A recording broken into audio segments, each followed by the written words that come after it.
ఓం శ్రీ సాయినాథాయ నమః. ఈరోజు మనము ఒక చిన్న కథ తెలుసుకుందాము. తర్వాత అందులో నీతి కూడా చెప్పుకుందాం.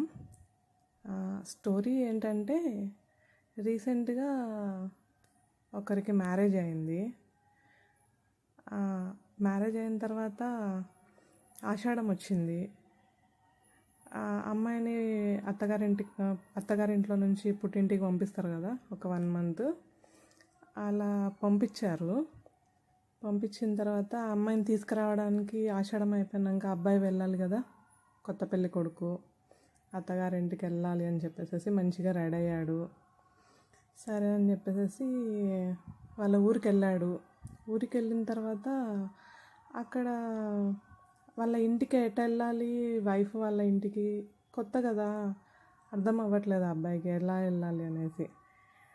సరే ఇక్కడ ఎవరినన్నా అడుగుదాము అనుకుంటే, అక్కడ అంటే అంత మాసిపోయిన బట్టలు వేసుకొని కొంచెం పిచ్చి పిచ్చిగా ఉన్న అట్లా విలేజ్ అనమాట.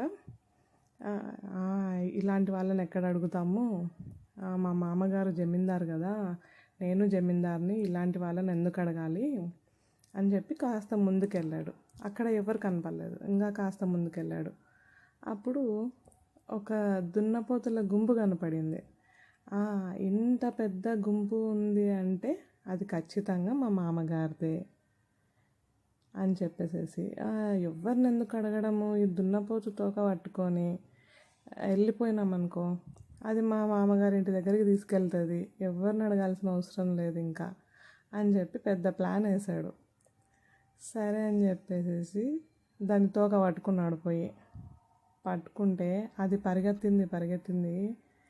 ఎలా పరిగెత్తిందంటే, దుమ్ము ధూళి బురద ఎక్కడ పడితే అక్కడ పరిగెత్తి అతని షేపులన్నీ మార్చి మొత్తం అతన్ని గుర్తుపట్టలేకుండా చేసి జమీందారు ఇంటికి, అదే వాళ్ళ మామగారి ఇంటికి తీసుకెళ్ళింది ఆ దున్నపోతు.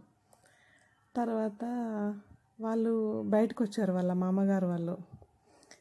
ఎవరైనా అసలు గుర్తుపట్టలేరు, షేపులన్నీ మారిపోయినాయి కదా, బురద అంతా ఉంది, గలీజ్ అయిపోయినాయి బట్టలన్నీ. ఎవడో దొంగోడు వచ్చాడు మన బర్రెలను ఎత్తుకుపోవడానికి, కొట్టండి అని చెప్పేసి కట్టెలన్నీ తీసుకొని వచ్చి కట్టెలతో కొందరు తన్ని పెట్టారు. అప్పుడు అయ్యయ్యో మామగారు, నేనండి మీ అల్లుడిని, కొత్త పెళ్ళి కొడుకునే అన్నాడు.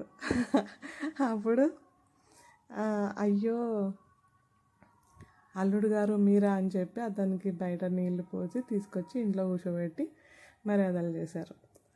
అంటే ఈ కథల్లోనూ మనం తెలుసుకోవాల్సింది ఏమి అంటే, అంతా నాకే తెలుసు, అంతా నాకే జ్ఞానం ఉంది అని కాకుండా, ఇట్లా అజ్ఞానంతో బర్రెతో పట్టుకొని పోయే కంటే డైరెక్ట్గా మనము ఏ పని చేయలేము.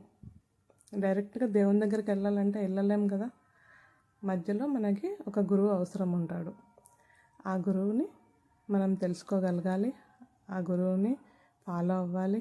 అప్పుడే మనము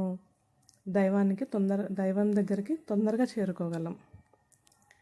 అంటే ఆధ్యాత్మికం ద్వారా మనము ఎలా అయినా సరే, మనకి ఒక గురువు ఉన్నాడు అనుకోండి, ఎవరైనా కావచ్చు ఆ గురువు, మీరు నమ్మిన వాళ్ళు, మనకి దైవంని ఎట్లా దగ్గర చేసుకోగలగాలి అని మనకి తొందరగా చూపిస్తారనమాట. అది ఈ కథలోని నీతి. ధన్యవాదాలండి. ఉంటాను. ఓం శ్రీ సాయినాథాయ నమః.